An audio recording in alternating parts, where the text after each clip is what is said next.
The task force on scaling COVID-19 tools says it recently met with the chief executive officers leading vaccine manufacturing companies to discuss strategies to improve access to COVID-19 vaccines by low and lower middle income countries in Africa.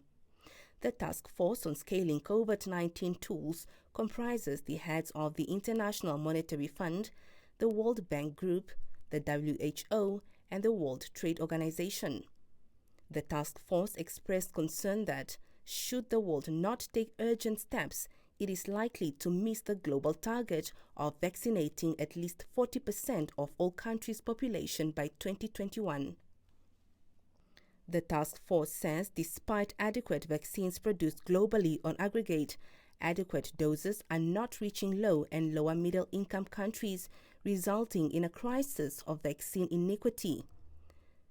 They thus encouraged countries that have high amounts of vaccines in stock and vaccine manufacturers to work together to accelerate vaccine supplies through the COVAX and AVAT facilities, noting that the target to cover 40% of the world population by the end of the year is not possible without reaching the countries in question.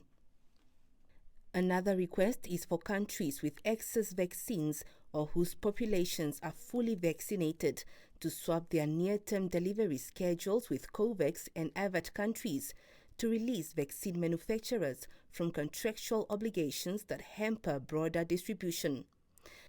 The task force also called on countries to address export restrictions, high tariffs, custom bottlenecks on COVID-19 vaccines and on raw materials and supplies required for the production and timely distribution of vaccines.